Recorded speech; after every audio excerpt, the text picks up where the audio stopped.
and welcome to the Home Bookkeeper YouTube channel. I'm Emily, the Home Bookkeeper and Director of EDJ Consulting Group, a business financial services and development firm. On this channel and as a consultant, I help business owners start up their dream businesses, navigate their financials, and grow their profits. In this series, I will be covering the 5 basics when it comes to starting a business. I will be breaking down what you need to do in order to turn your business idea into a reality.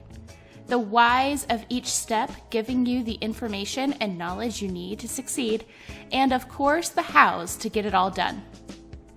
Business Basics is a 5-part mini-series designed to help small business owners and startups tackle the basics when it comes to forming their businesses. I will be releasing an episode a day in order over the next 5 days, so make sure you're subscribed and don't forget to turn on the bell notifications to be alerted of new videos. While I was creating my Bookkeeping Basics mini-series, I was inspired to create this business-focused series. I highly recommend checking them both out. Very similar to this, it covers the what's, whys, and hows of business bookkeeping. Everything you need to know, do, and manage before your business grows to the point of outsourcing. I have linked all of the videos in my description below, and you can find them on playlists on my channel. My goal in my firm, with this channel, and of course this series, is to help fellow entrepreneurs turn their dreams of business ownership into a reality, breaking it down into easy-to-follow steps and supporting you along the way. Now, I try my hardest to make finance fun. Throughout my 10+ years in the corporate financial industry, I noticed how mundane and hush-hush and tedious finances are made out to be. I am here to pop the top off this notion. So make sure you're subscribed, hit the bell notifications, and let's get started.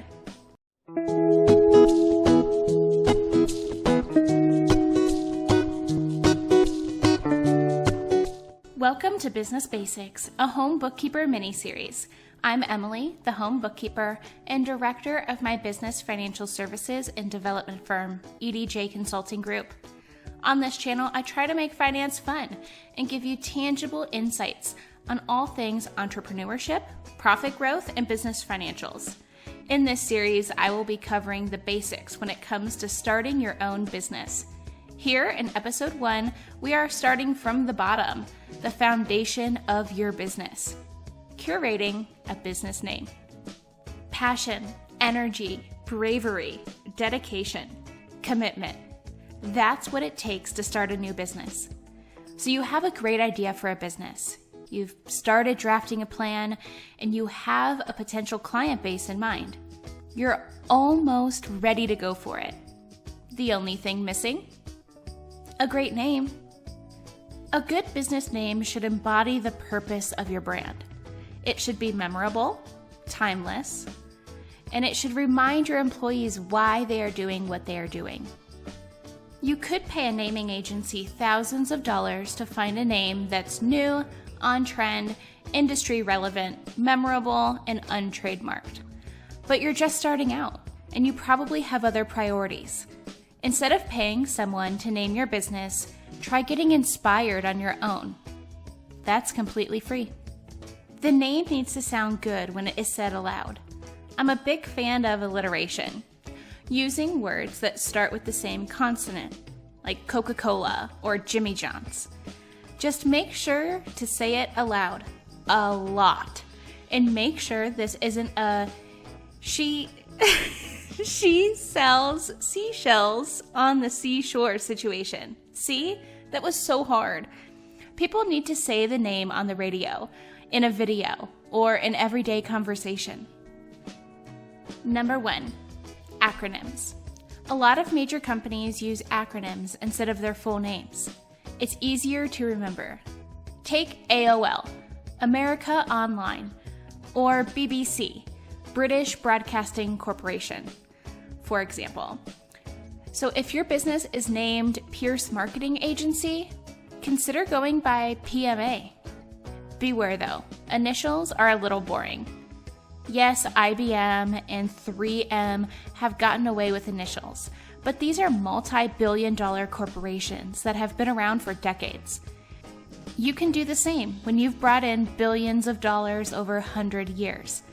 Until then, rely on a name that is interesting. Number 2, create mashups. Think about 2 or 3 words that are meaningful for you and your business. Can they be combined in some way, either in pieces or entirely? Some examples include TripAdvisor, Evernote, from Forever and Note, and Netflix, Internet, and Flix. A name like Salad Go quickly demonstrates that you're running an eatery that specializes in salads to go, all in 3 easy syllables. Number 3, draw inspiration from mythology and literature. Nike is one of the most iconic brands, and in Greek mythology, she's the goddess of victory. Other well-known companies like Oracle, Hermes, and Mars have mythological names too. Do some research and see if there's a mythological figure that's relevant to your company. Number 4, use foreign words. Incorporating non-native language can make your business seem exotic and memorable for potential customers. Maybe it's a hair salon with a French name or a tea shop with a Japanese one. Number 5, use your own name. It's your business. Why not incorporate your own name? Many well-known brands use the creator's name, like Ben & Jerry's Ice Cream, or Boeing, named after the founder William Boeing. Number 6, take a look at a map. Get inspired by the globe. Have you ever heard of Amazon? The internet retail giant? It happens to be named after the largest river in the world. Number 7, mixing things up. Try blending tips 5 and 6. You can combine part of your name with part of a city. Take IKEA, for example. This name comes from the founder's name and his hometown. Number 8, partner with another company. Whether you're partnering with another entrepreneur or merging with another company, blend pieces from both names to create a new one. When 20th Century Pictures and Fox Film Corporation merged, they simply became 20th Century Fox. Number 9, leverage nicknames. Have you gone by Allie your whole life? Use this as your company's name for a personal touch. Or use your child's name or nickname for a sentimental and impactful brand name. After all, Mercedes was named after the founder's daughter. When I started blogging years ago, I used Emma Dawn, a nickname my aunt called me as a child. Emma, short for my name Emily, and Dawn, my middle name. Number 10, use a symbol. Another way to come up with a business name is to draw inspiration from a symbol or essential element of your work. A name like Natural communicates the business and is easy to remember. A small business win-win. Number 11, make it descriptive. When you think about your business, what are the words that describe it best? Take a moment, write them down, and visualize how these words can fit into your new logo or banner. Number 12, use Latin. Maybe you thought Latin class in school was a waste of time, but what if you could use your learnings to craft a name for your business? This language is a great source for business names like Volvo, iRoll, and Acer, Sharp, Able. Try choosing a word in Latin that represents your business. Number 13, look at your product from another angle. Take a step back from your product and see if it reminds you of anything else. Like a phone that looks like a BlackBerry. Maybe you're starting a cosmetics company and you notice your makeup palettes look like flowers. Why not use that in your brand name? Number 14, abbreviate. A great business name shouldn't be too long. If there's a word or a phrase that has a strong meaning to you, think about using part of it for your brand name. Take Cisco, which was inspired by its founding location of San Francisco. Number 15, tweak the spelling. Try removing or adding a letter, or completely change the spelling of a well-known word to make your business name more attention-grabbing. Take Flickr. and Tumblr, for example. These brands dropped the E at the end to create concise, eye-catching names. Or choose a word that's essential for your company and invent a new way to spell it. Like Reebok did. The athletic brand was inspired by the word Reebok, an African antelope. Number 16, tell your story. Does your business have a great story behind it? Why not tell it with your business name? A name like Virgin Airlines, the founder's way of saying they were completely new to the business, were born this way. Number 17, talk about what you believe in. Use your business name as a way to remind yourself, your employees, and your customers what you believe in. A name like Nomad instantly conjures thoughts of travel and adventure. Number 18, pick a word from the dictionary. If none of these ideas have inspired you yet, take a page from Twitter's book and choose a random word from the dictionary. You also want to make sure you can trademark the name. Depending on how big you want to build your brand, this is an important consideration. It's worth it to check out uspto.gov or a new site called trademarkia.com before settling into a name. Also, check with your state's entity naming requirements. Also, try testing it out on Google AdWords. One of the great features of the Find Keywords tool on AdWords is that it will list similar search phrases, along with how many global and local monthly searches each is getting. Some AdWords searches with the name you are considering can ensure there isn't a slightly different name out there that might get more attention on the internet.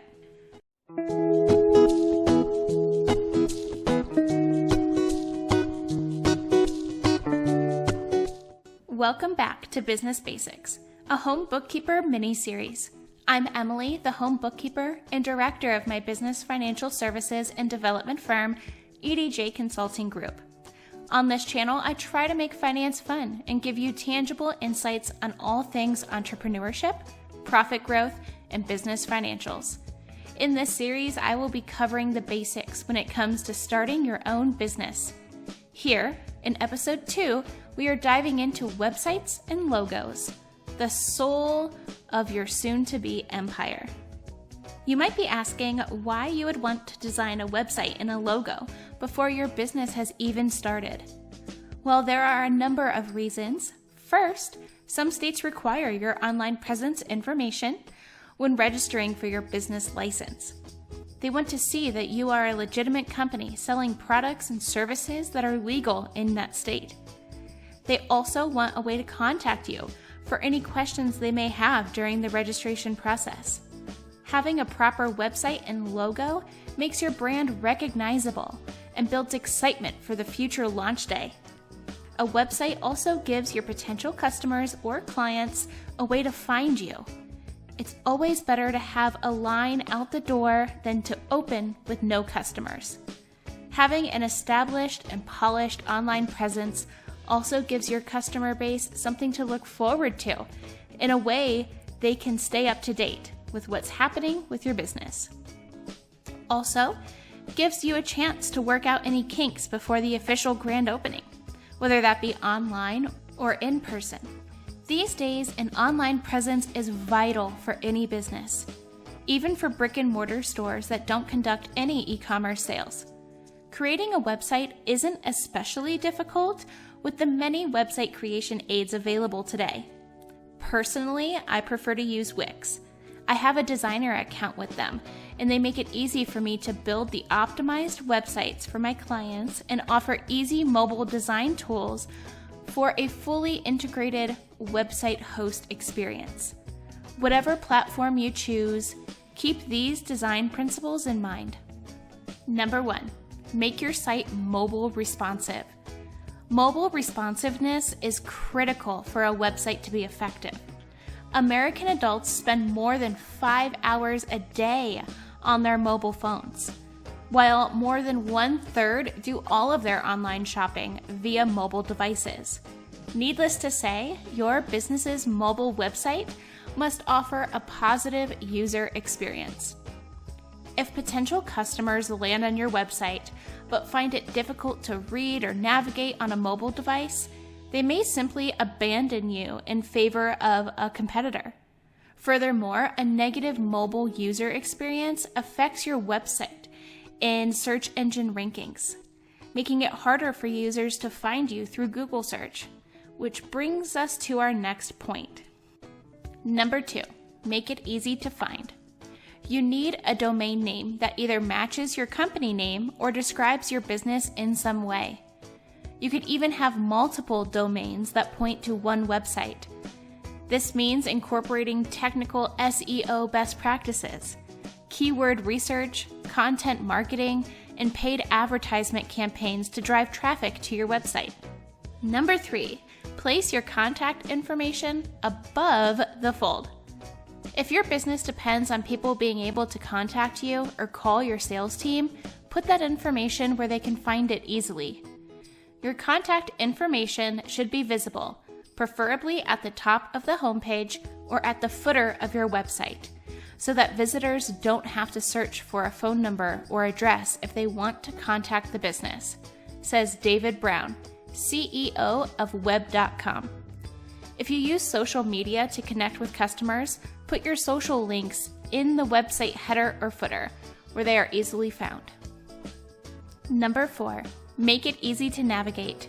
Dan Veltri, co-founder and chief product officer of Weebly, advises limiting your top-level navigation menu to 5 clearly labeled tabs, with related pages organized under them.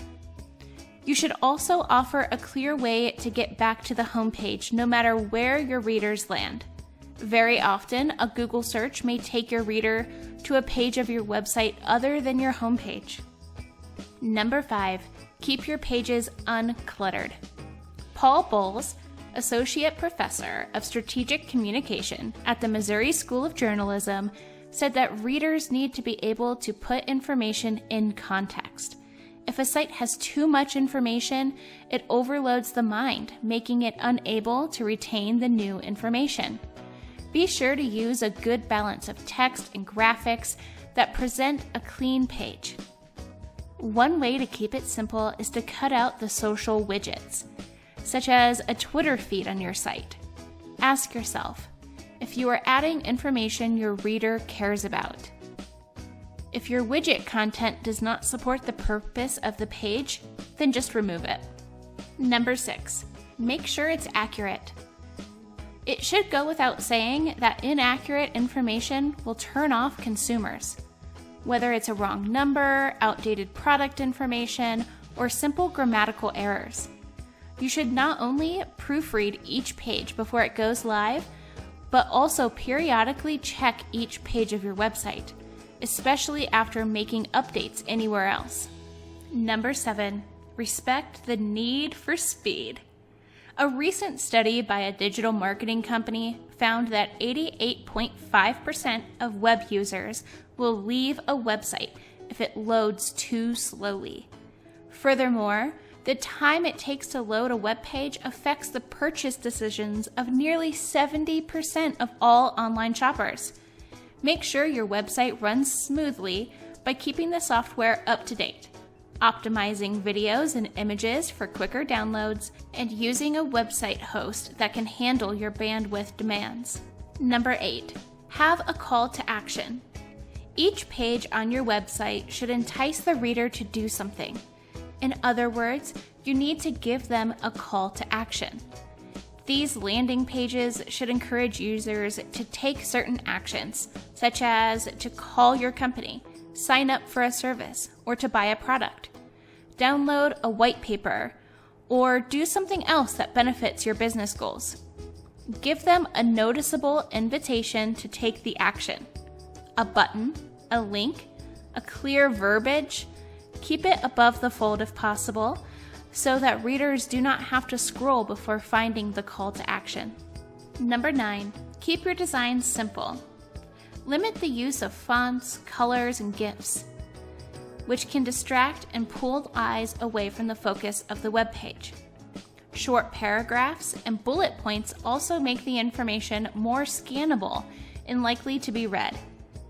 This is especially important when it comes to mobile responsiveness, which is a major factor in how Google ranks websites in its algorithm. The better a website ranking, the higher it appears in the search engine results page, SERP. If a competitor is mobile friendly and your website isn't, you could get pushed down in the customer's search results.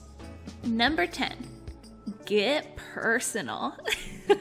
Just as a brick and mortar business invests heavily in their storefronts to represent their brand images, e-commerce retailers need to create high-quality online experiences in keeping with the brand's perception. To that end, your About Us page should not be a dry block of text about your company. Emily Brackett, president of design and branding firm Visible Logic, recommends including a good photo of yourself or your team to personalize the experience for your customers. Number 11, make sure your website copy is customer-oriented. Potential customers come to your website to get information that is useful to them. Sometimes they come for educational content on your blog, and other times they are focused on researching the products and services that you sell. Either way, you should present relevant information that will encourage your prospects, give them something of value, and build their trust in your expertise. When you are planning the content on your website, try to think about it from a customer's point of view. If you were a prospective customer, what information would be helpful to you? What level of knowledge or expertise would you already have? And what would you need explained in more detail? By focusing on your content from a customer's perspective, you can keep them on your website longer and are more likely to create a long-term relationship with them that results in a sale. Not a writer? No problem. Just outsource it to a professional copywriter. I'll be covering copywriting on my channel soon, so make sure you are subscribed. Number 12, incorporate SEO best practices.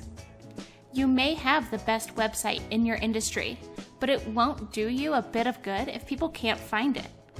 While you can spend money on ads to drive prospects to your website, it is more cost efficient and effective in the long run to bring free organic search traffic to your site. When people are looking for information online, they go to search engines, especially Google, usually to find what they are looking for on the very first page of the search results. So that is where you want your company to appear. Google and other search engines have their own algorithms that they use to rank sites for search terms, also called keywords. Search engines use 3 ways to determine where your listing appears: crawling, indexing, and ranking.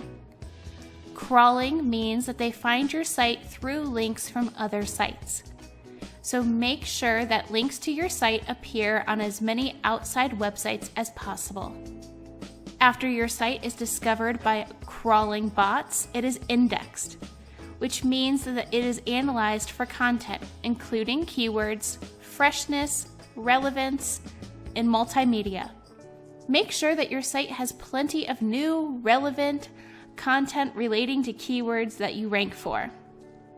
Finally, ranking is how the search engines determine the best results for a given search. Ranking is based on relevance and authority. Include plenty of relevant content such as individual articles on different aspects of a specific topic. Authority is established by the size of your site, its traffic, and how many well-respected sites link to yours. Small business SEO tools make it easier to optimize your website. Logo time. Logos are really important. They can be daunting to design, but are a must for any business and are the cornerstone of any good business brand, or even a personal brand. You want your logo to explain who you are and what you do, why you do it, and how you do it. You'll include it on social posts, presentation decks, marketing materials, business cards, and so much more. That's a lot of heavy lifting for one little graphic to do, right? A good logo should be eye-catching, be timeless, be memorable, work well large or small, and encompass your brand vibe. What on earth is a brand vibe, and how do I find mine? A brand vibe is how you want your brand to make people feel. Sometimes you might hear it called a brand personality.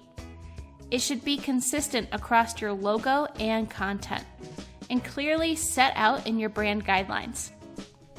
Just like we want our law firms to feel trustworthy and respectable, we want our yoga teachers to feel calm and gentle, and our party planners to feel organized and fun. Are you with me so far?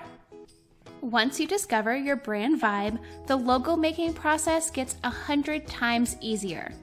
Spend 5 minutes right now writing down 3 or 4 words that encompass how you want your brand to make people feel.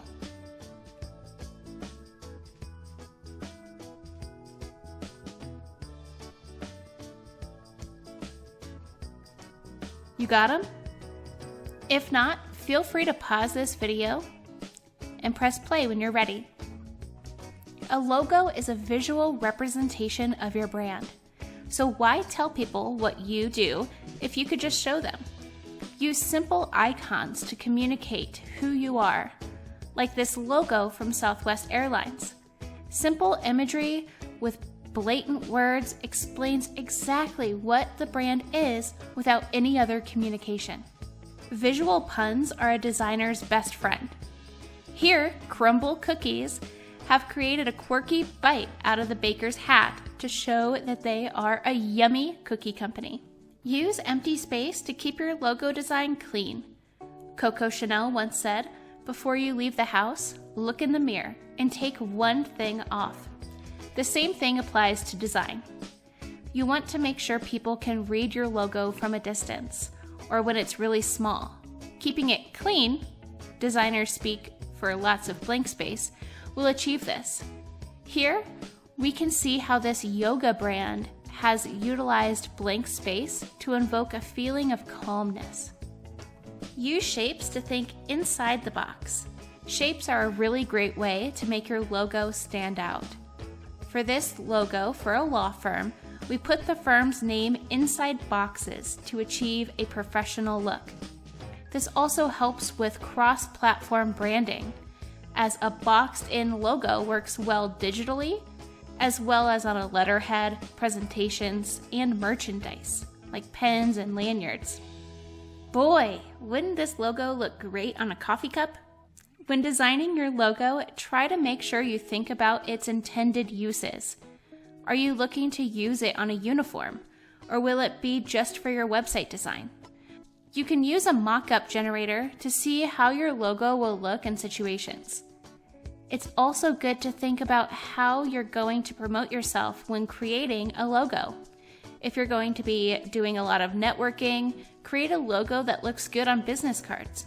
Color is key for good logo design. Monochromatic doesn't always mean black and white. Sometimes black and white can seem harsh on our eyes, especially if we're trying to create a feeling of zen. You can use various shades of the same color to create subtle contrasts within your logo. By using various shades of pink, Serenity has created a logo that is very calming, much like their spa must be. Say your name is Electric Box Productions. Have you considered putting electricity inside of a box? Sometimes it is really that simple. If your name is a thing, make that thing your logo. Don't be afraid to lean into the obvious. There's a reason that Apple's logo is, well, an apple. Be literal, but make sure it fits your organization. Some companies, such as nonprofits, demand a level of seriousness that a production company or an ice cream shop can get away without. Ask yourself, if I saw this logo for the first time, would I trust this company? Here, Helping Hands have managed to create a logo that is both respectable but uses hands. Muted colors and serif fonts are key here, and stop the logo from feeling too cartoonish. A font can go a long way to helping you create the right logo. Whatever you decide for your brand, make sure that you're madly in love with it. You don't have to settle. You should look at the logo every single day and be proud and inspired. So dive deep inside yourself to find the true vision and mission of your business.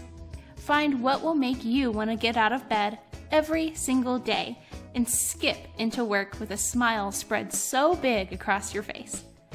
Becoming a business owner is a bigger commitment than any romantic relationship, in my opinion. I have a passion for businesses unlike anything I've ever experienced in my life. Seeing a business owner thrive and grow and push themselves outside of their comfort zones again and again, tackling goals, milestones, and successes they never thought were possible is so invigorating.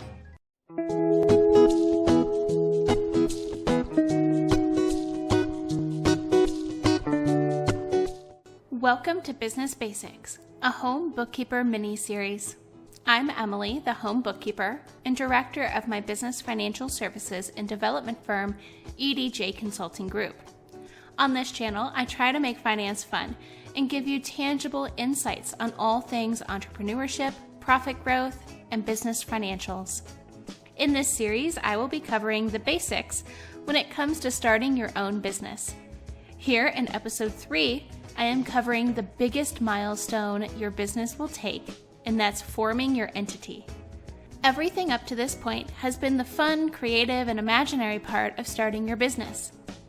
Now, this is the real deal, the nitty-gritty part, and it comes with a lot of paperwork. So I hope you're ready. Forming a business can involve many complex considerations. The entity structure will impact how owners get paid, how they are taxed, and which set of regulations to follow. State and local laws will also affect the process by determining which licenses, permits, and registrations are required. When starting a business, there are many types of business entities you can choose from. Since this is Business Basics, I am going to focus solely on the 3 you as a new small business owner are most likely to form: a sole proprietorship, a partnership, and a limited liability company. A sole proprietorship is the most basic and simplest of the available business entities you can form. In this entity, the business owner and the business are the same. You may not need to file with state or local registers.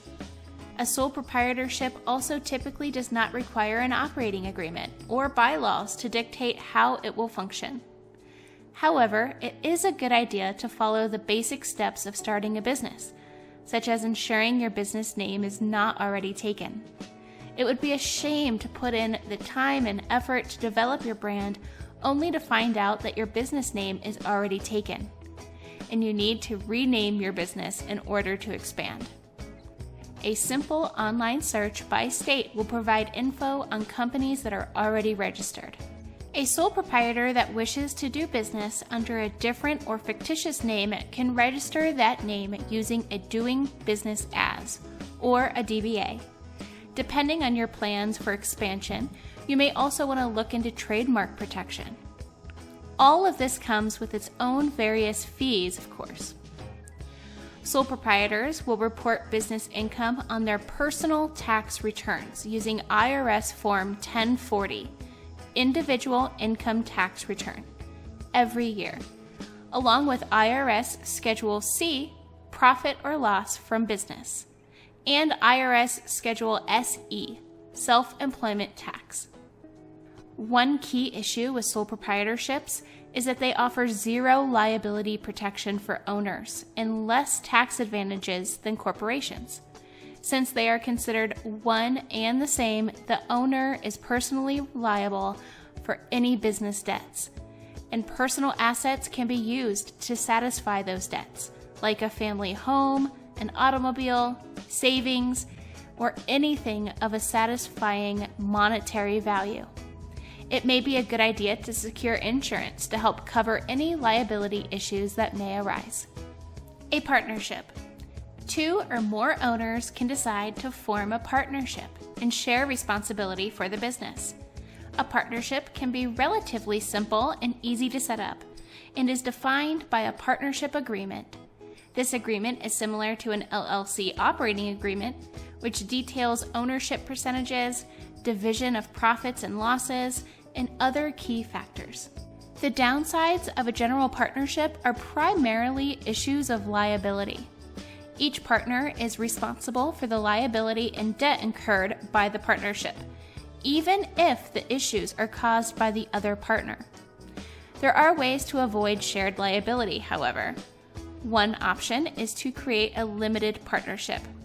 Although there must be one general partner who is responsible and liable. For these reasons, it's always wise to obtain liability insurance. A partnership is similar to a sole proprietorship when it comes to profits and losses, which are passed through the business directly to the owners. Partnerships file using IRS Form 1065, U.S. Partnership Income, which shows income, deductions, and credits claimed. Each partner receives a Schedule K-1 from the partnership, which is used on their individual tax returns. I know this lingo is going to get bold and messy in this video, so make sure to take notes and look up the definitions if you need on the irs.gov website. A limited liability company, LLC, is a very versatile business entity, one of the most common to form. It provides a more formal business structure which can be adapted to many different uses. When there is only one owner of an LLC, it is considered a disregarded entity, similar to a sole proprietorship. This means profits and losses from the business are passed through to the owner, who then pays taxes. A single member LLC, SMLLC, also allows for liability protection, which means the company is considered a separate legal entity from the owner. This liability protection can help keep the owner's personal assets safe in case of a lawsuit or unresolved business debts. My firm is listed as an LLC, even though I am the sole owner and currently do not hold any managing partnerships just yet. I did this for the liability protection, and LLCs make gaining extended business liability insurances easier. Working in the financial industry, this is a must.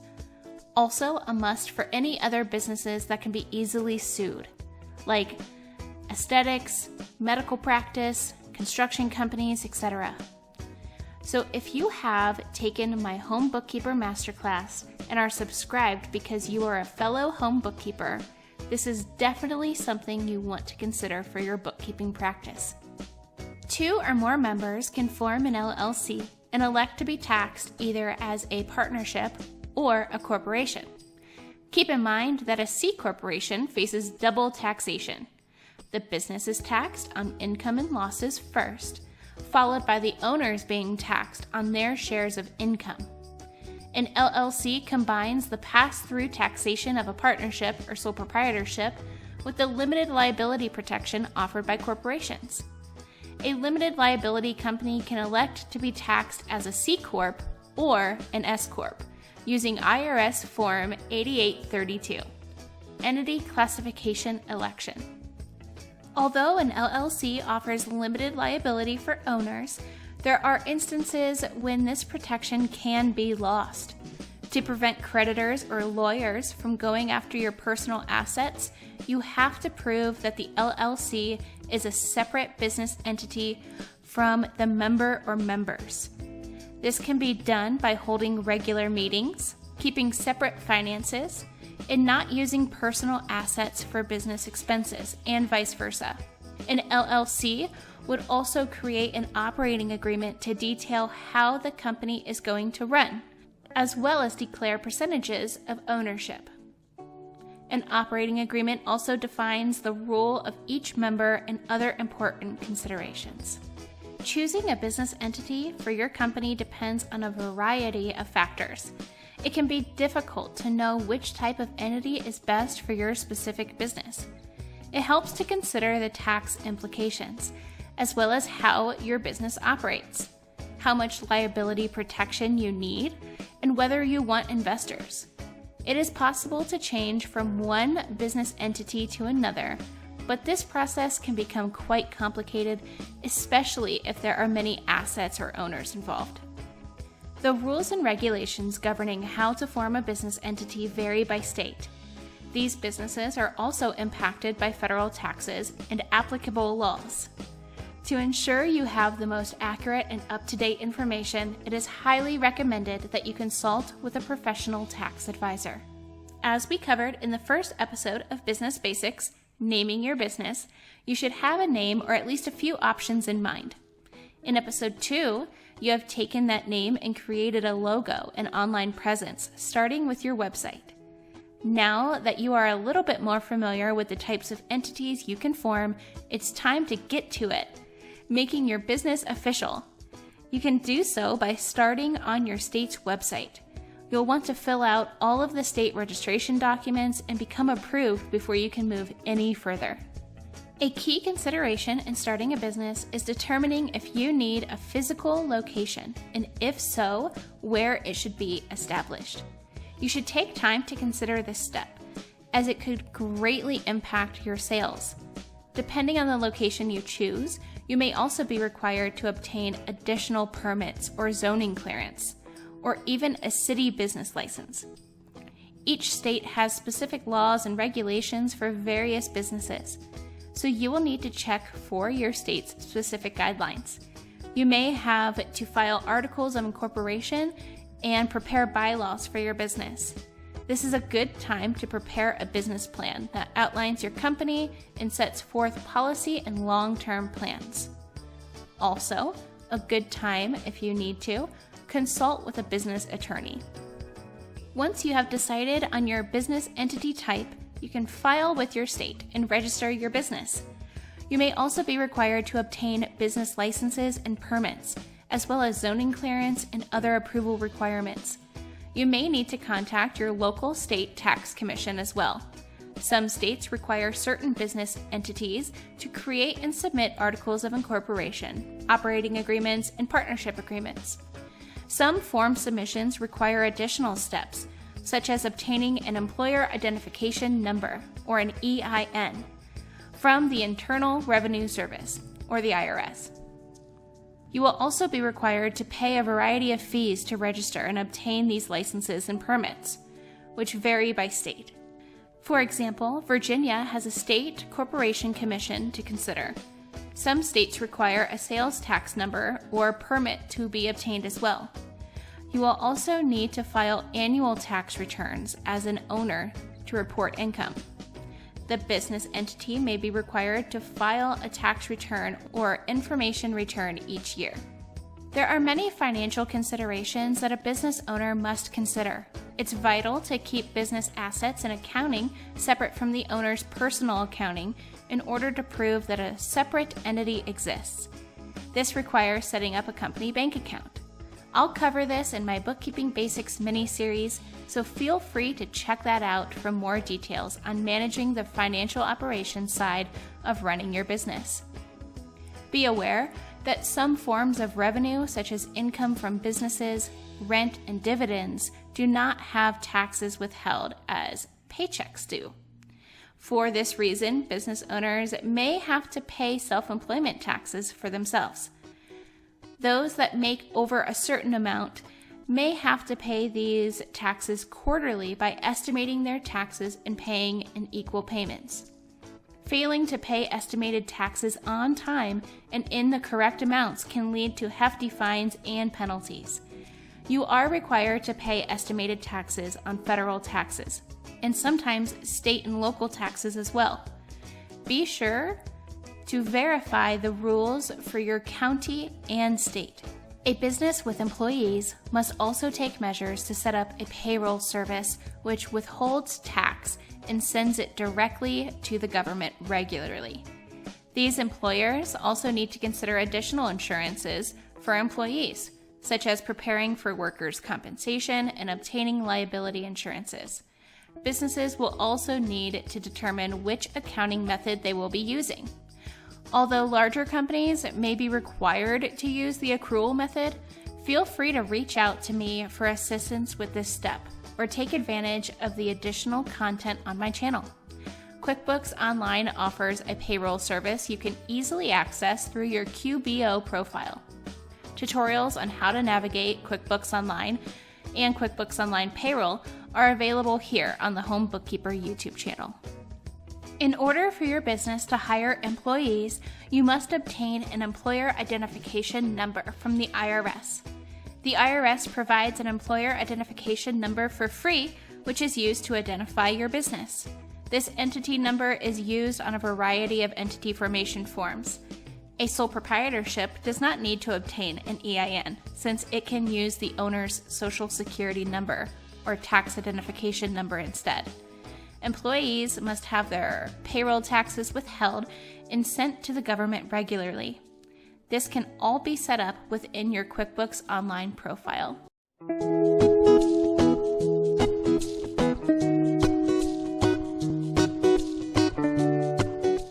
Hello, and welcome to Business Basics, a home bookkeeper mini-series.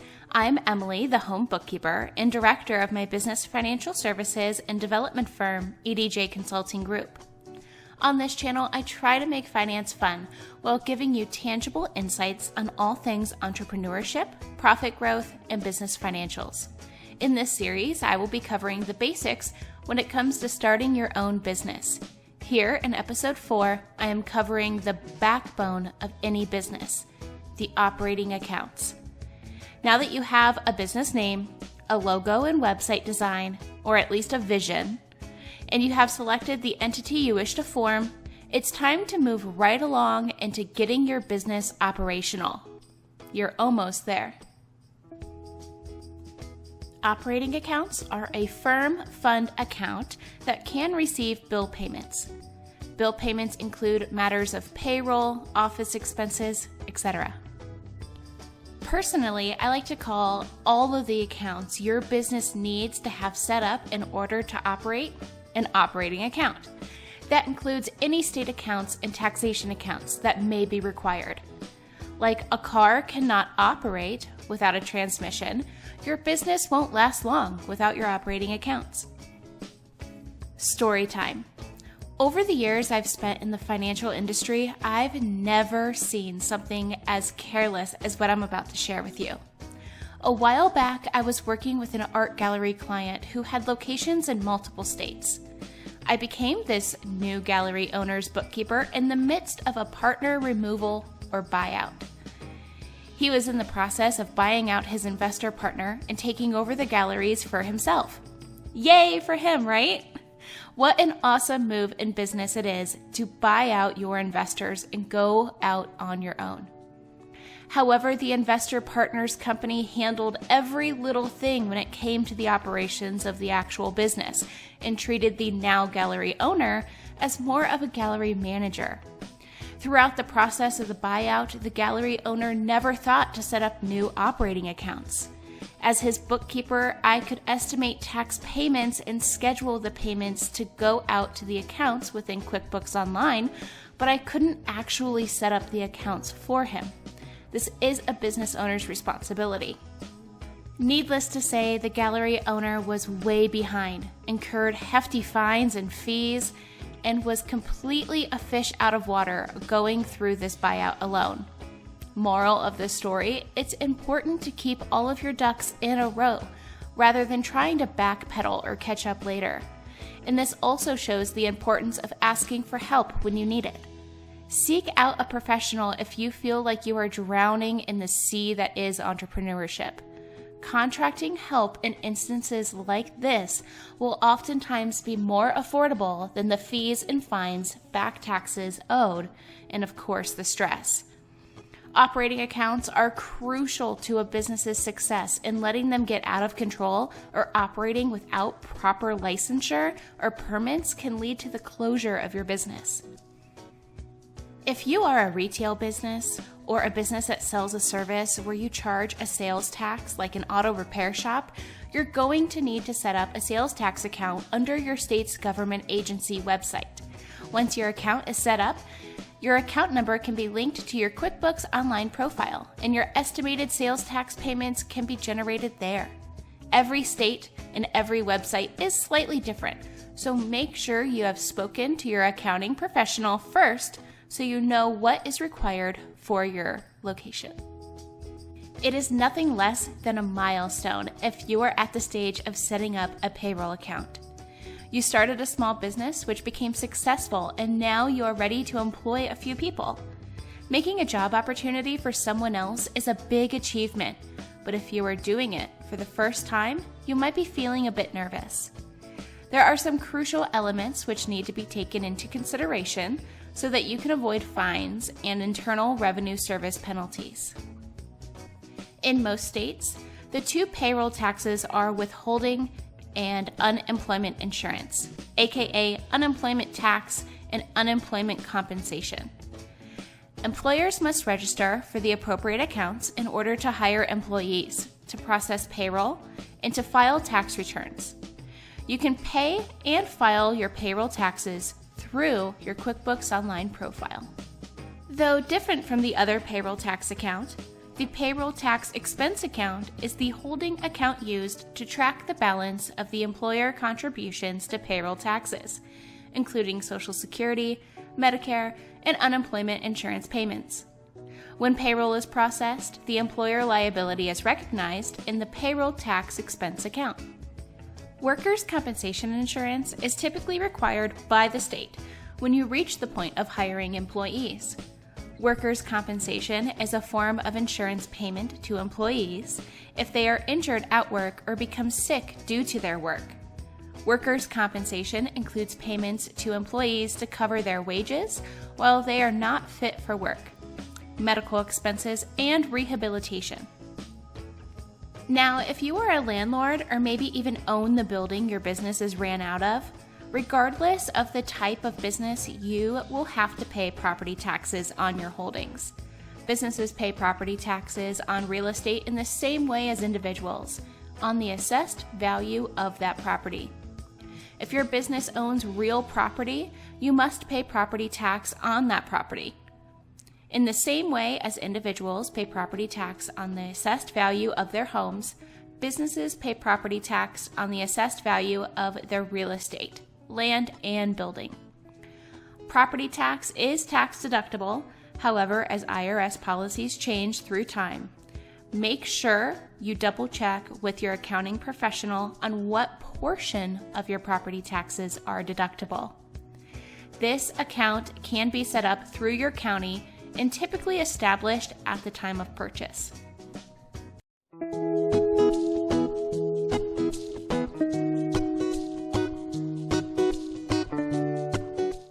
Welcome to Business Basics, a home bookkeeper mini-series. I'm Emily, the home bookkeeper, and director of my business financial services and development firm, EDJ Consulting Group. On this channel, I try to make finance fun while giving you tangible insights on all things entrepreneurship, profit growth, and business financials. In this series, I will be covering the basics when it comes to starting your own business. Here in the series finale, episode 5, I am going to explain how to set up your very own QuickBooks Online profile. Now, if you have completed the steps in videos 1 through 4, you should have created a business name, designed your website and logo, formed your entity, registered for an EIN, a business license, along with setting up your operating accounts, bank accounts, etc. You are literally ready to rock and roll. If you have made it this far, I am so proud of you. Because if you made it this far, you have the dedication and commitment it takes to succeed in business. Now it's time for you to set up your QuickBooks Online account. QuickBooks Online has the capabilities to do anything when it comes to your business. I have worked with many different accounting softwares over the years, like NetSuite, Sage, Peachtree, which I'm pretty sure those two are the same now, and of course QuickBooks. For today's business owners, nothing compares to the ease and accessibility of QuickBooks Online. With the mobile app, syncing of apps and other outside programs, the cloud-based secure platform, and the connectability of over 20,000 financial institutions, simply nothing comes to match. Though the support team is dreadful, the platform itself is always improving, and QuickBooks takes the requests from their customers into account as the system updates and improves. The very first step in setting up your QuickBooks Online account is to select the subscription tier best suited for your business.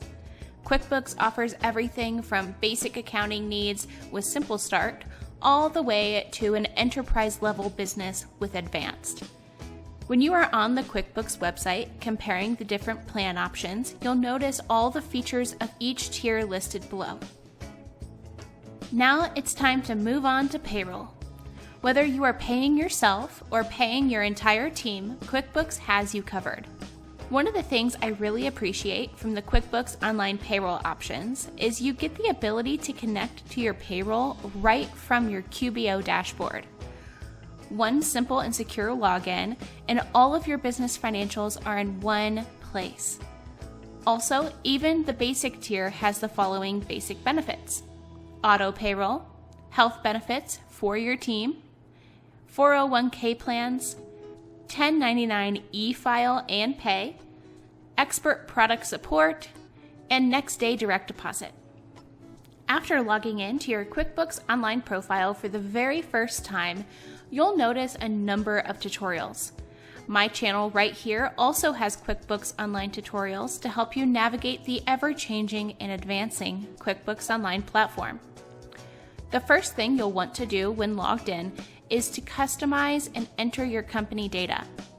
Under the gear icon, select Company Settings. Here, you can enter your company information, set up payments, enter tax schedules, and more. After you have all of your company settings and preferences situated, next is to import any data you already currently have. If your business has already been operational, you can import spreadsheets, data from QuickBooks Online or desktop, or any other accounting program. Click the gear icon under Tools and select Import Data. Here you can import bank statements, customers, vendors, your chart of accounts, products and services, along with invoices. The next thing you're going to want to do when setting up your QuickBooks Online profile is connecting your bank accounts and credit cards in the Banking Center. To do this, head over to the toolbar on the left-hand side of the dashboard and click on the Banking tab. I have or will have a tutorial on this listed on my channel, so if you need assistance on doing this again later on or want to switch or add a new bank account and maybe don't remember, make sure you are subscribed. Once in the Banking Center, in the top right corner, click the Link Account button. This will take you to the Financial Institution search bar. You can search for your bank or credit union here. QuickBooks has partnered with over 20,000 financial institutions for seamless integration, making managing your business finances a breeze. If you do see your bank here, then you can log in to your institution just as you would logging into your online banking. If you do not see your bank here, you can connect manually by scrolling to the bottom and entering your banking details. Now onto the real stuff, customizing your chart of accounts. A chart of accounts is a list of financial accounts set up usually by an accountant for an organization and available for use by the bookkeeper for recording transactions in the organization's general ledger. This is where you can nickname your buckets. A bucket is an accounting term used for the account used to categorize the business financial transactions. Since I am sure you are just starting out in your business, it is okay to set these up yourself. QuickBooks supplies the main accounts used for your business style selected during the profile registration. However, you can go in and create new accounts or rename already existing accounts. One thing I do want to mention is, here you do not have to be overly detailed. Not every single transaction needs its own account. I see it way too often, business owners being overly detailed in all the wrong areas. You can be general in your chart of accounts, but make sure that each transaction has a receipt. You don't have to make a separate coffee account to separate out your purchases from your favorite cafe. You can categorize all your morning jolts under meals and entertainment. A pre-formed bucket that comes with most, if not all, QBO profiles. Customizing the look of your forms, such as invoices, estimates, and receipts. This is a little bit more fun than customizing your chart of accounts, or at least I like to think so. Under the gear icon, select Custom Form Styles.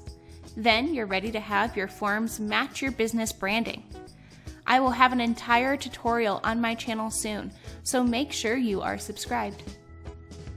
Setting up payroll. Once again, head over to the gear icon. Once open, select Payroll Settings. Now fill in all of your payroll data, like your general tax info, federal tax info, state tax info, whether or not you wish to enroll in auto payroll or not. Complete the forms, and you'll want to make sure you set up your notifications. Select the preferences for data you wish to share with your employees, enter in payroll bank account information, and schedule your direct deposit funding date and time. Taking time to get your profile set up now in the beginning will save you from having to rush later. QuickBooks is designed to keep you on track, but you have to set it up first. It's only a tool, not a magic wand, so let QuickBooks help you by helping yourself. Also, things like bank accounts, payroll, etc. may have verifications the first time around, which can set you back a couple days if things need to be verified. So make sure to keep that in mind when you are setting up your QuickBooks Online profile. For more business resources, supplies, gadgets, must-haves, and more, make sure to check out edjconsultinggroup.com/resources, linked in the description box below. And of course, like this video, subscribe to my channel, and turn on bell notifications so you'll never miss an upload. For even more content, feel free to follow me on Instagram at @EmmaDawn and connect with me on LinkedIn. If you need more assistance, personalized one-on-one entrepreneurship support, or business development consulting services, feel free to email or visit edjconsultinggroup.com for a full list of services offered. My firm is fully inclusive and ready to help you along wherever you may be in your entrepreneurship journey.